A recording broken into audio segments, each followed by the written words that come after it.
Picture this. It's 1964 at a local club in Youngstown, Ohio. Rhythm guitarist Ting Margolin watches in enjoyment, struck by the sound of the Premiers.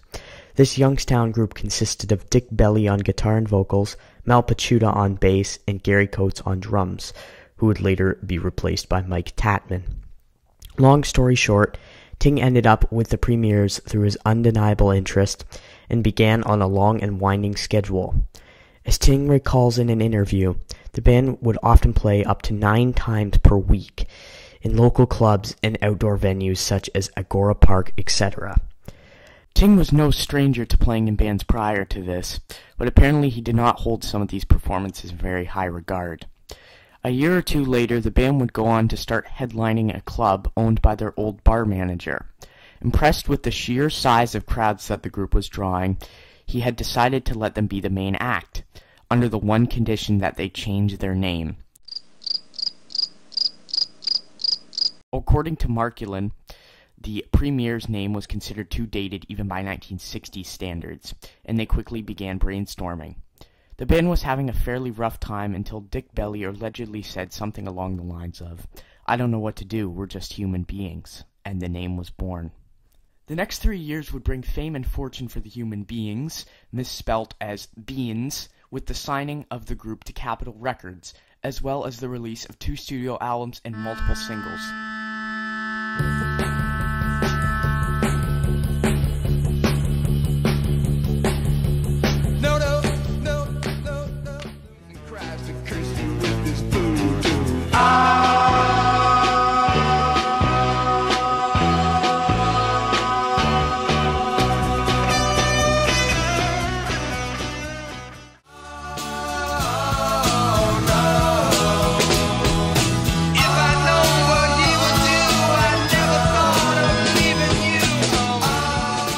This, however, is not the focal point for today's story. The prominent question is, why did they ever break up? One must think about this when realizing that the Human Beings were on the brink of stardom in countries like Japan. So why did it have to end? Well, I'm here to tell you, especially since information online can often be scarce on the subject of obscured bands. To answer this question, we first need to journey back to the group's first hit, a cover of the Isley Brothers song Nobody But Me, which peaked at number 8 on the Billboard Hot 100 in May 1968. It seems that the members themselves think that success came too quickly, as an interview with Margolin would later prove. When we were playing around town, it was fun. It was a lot of fun. You know, we had a good time every place we played. When we were really successful, it kind of got to be more of a business than fun, you know, and I think it happened so fast, we just weren't ready for it. You may notice that many of these pieces of evidence come from Ting, but that is simply because he has provided the most information about the band online for research.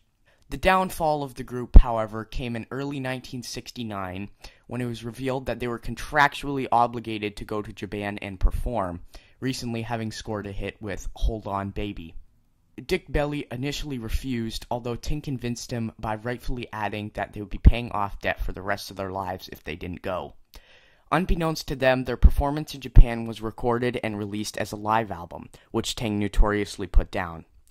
A final comment which Ting said shocked him completely was when he sat Belly down, asking him some of these same questions.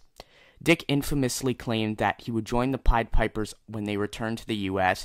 and, quote, "make stars out of all of them like I did you guys." The group had effectively broken up by the time they left for Japan, and upon returning, went their separate ways entirely.